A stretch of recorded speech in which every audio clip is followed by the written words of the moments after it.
Ladies and gentlemen, thank you for standing by. Welcome to the Unpacking the Meaning of Value webinar.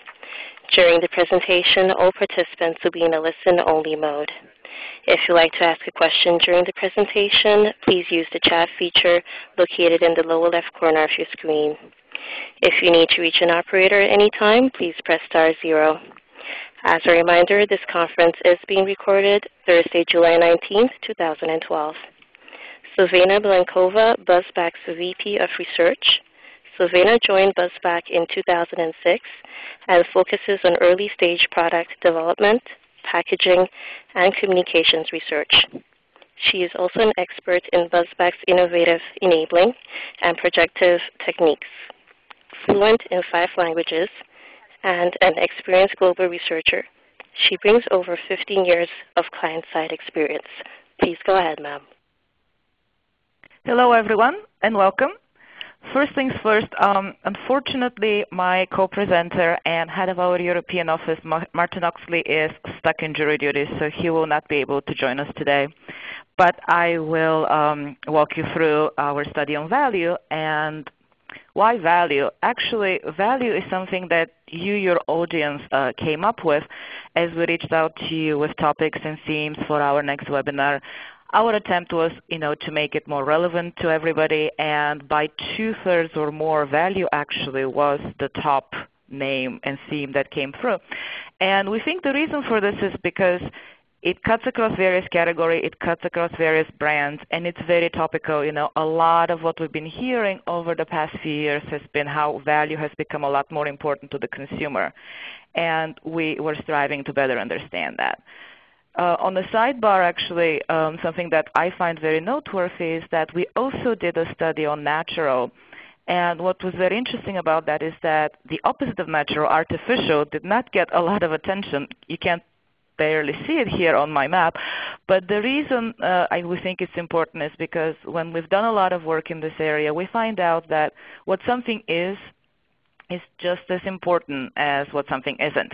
So keep that in mind as we go through what the meaning of value is, because I think there's a lot to be learned from what it actually is not. And we also allowed you to pick which countries you would like us to look at. And these were the top 3, and this is what we'll focus on today. So we'll talk about value perceptions in the UK, US, and China. So when we were preparing for today's talk, we were looking for kind of a contemporary quote or an opinion on value and kind of try to move away from research and marketing and see kind of what else is happening in the world. And we came across this powerful and pretty concise quote. And of course here, he mentions value, but what exactly is value? That's what we set out to understand. We wanted to find out, what do consumers think of value, so we can then help you with your value propositions, no matter what your industry or brand and category might be. But first things first, we talked to about 500 people in each of these countries, and they were over the age of 18, and they had an even split of males and females. As in any research study, as you know, this was a collaborative effort. So we worked with our partners. We used Lionsbridge for the translations. DataWise provided the data processing, and USAMP actually was our partner on the panel and respondent side.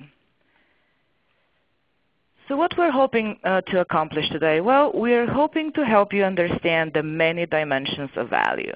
And what I mean by that is that we want to look at it from kind of a broader, spontaneous angle and find out what are the visual associations with it. So we want to understand some of the triggers that people perceive when they think about value.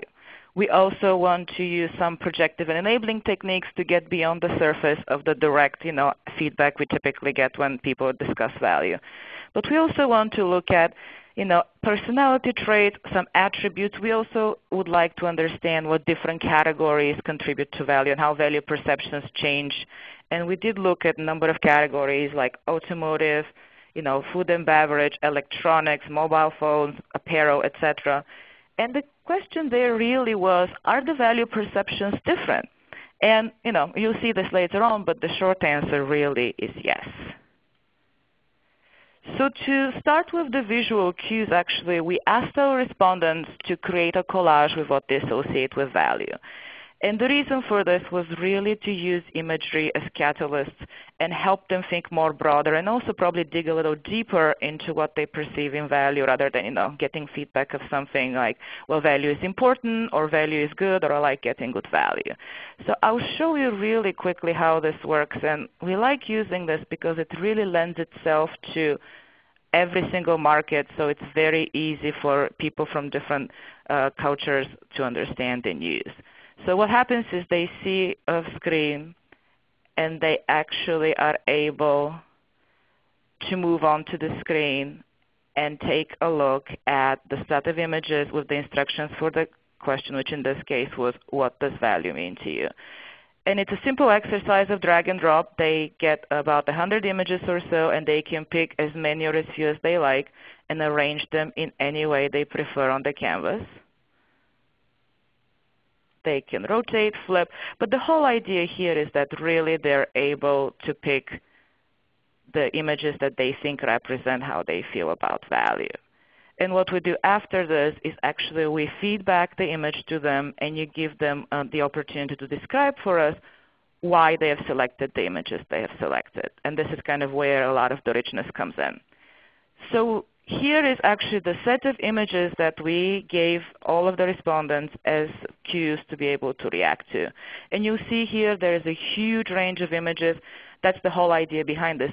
We want to have a broad range of images. We want to actually look at more abstract and more literal images. We want to include emotive, social. We want to include textures, colors. So we basically want to facilitate that respondent thinking. And everybody had the same images, so we are actually able to see what some of the differences are between the countries. So what you're looking at here actually is what the top selected images were for each of the 3 countries. And you're basically looking at image clouds. So the bigger the images, the more often selected they are. And what do you see at first glance? Well, there's actually a lot going on in here. It looks like the US and UK have pretty similar selections to similar magnitudes, and they focus really on material dimensions as well as balance of different elements. There are some emotive images we see with the families and the love.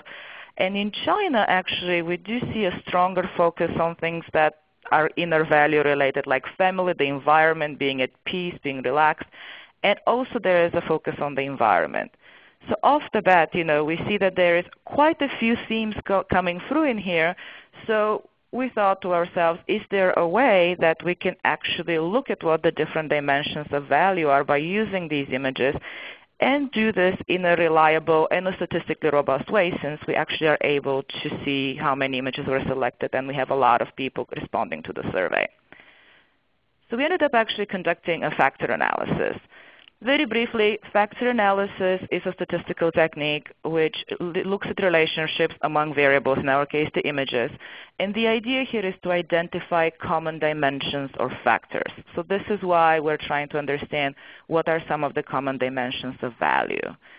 We looked at images that were selected by a decent number of respondents. In this case, we looked at about 5% or more and conducted the factor analysis as well as followed that up by regression, so we can actually calculate scores for each of respondents across a number of factors or dimensions.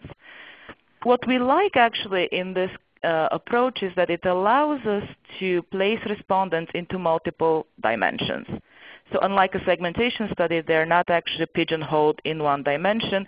And as you saw from the image selections, as well as the feedback we got from the themes, people were talking about value in multiple ways. So there isn't one fit-all approach when it comes to value.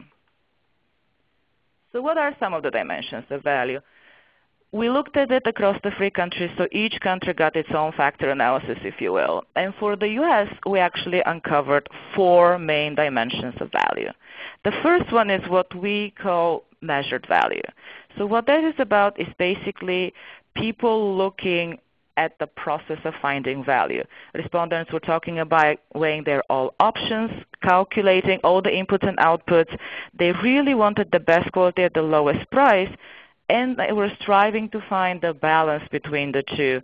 So in this case, for this dimension, actually value was the reward of the research. There was a lot of researching and the process that went through.